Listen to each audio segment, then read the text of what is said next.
Pemirsa, Kanwil Kemenkumham Bali mencatat hingga 13 Oktober 2024 ada 5 juta lebih, tepatnya 5.113.617 orang asing yang masuk ke Bali. Dari jumlah itu, tercatat 3.699 sebagai tenaga kerja asing TKA.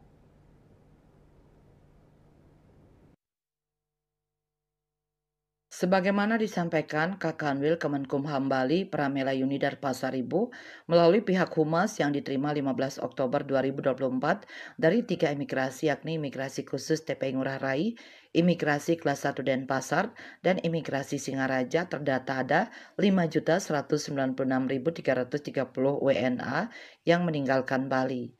Dari data Kemenkumham Bali tercatat per tanggal 14 Oktober 2024 ada 3.699 WNA sebagai tenaga kerja asing TKA di Bali. UPT yang mengeluarkan ITAS TKA yakni Kantor Imigrasi Ngurah Rai sebanyak 2.096, Kantor Imigrasi Denpasar sebanyak 1.288, dan Imigrasi Singaraja ada 315 orang. Masih berdasarkan data hingga 14 Oktober ini, imigrasi seluruh Bali juga telah mengeluarkan izin tinggal keimigrasian.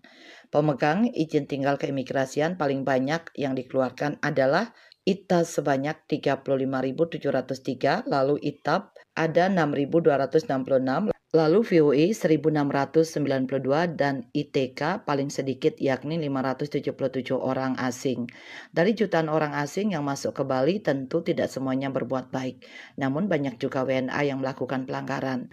Data dari Kemenkumham Bali, orang asing yang telah dilakukan tindakan administratif keimigrasian (TAK) hingga 14 Oktober ini cukup banyak.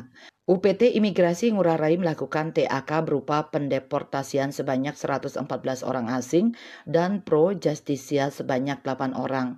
Sedangkan Kantor Imigrasi Kelas 1 Denpasar melakukan TAK sebanyak 77 orang dan pro justisia 1 orang. Kantor Imigrasi Singaraja 24 orang dan tidak ada pro justisia. Rudenim Denpasar melakukan TAK kepada 222 WNA dan tidak ada pro justisia. Miase Bali Post melaporkan.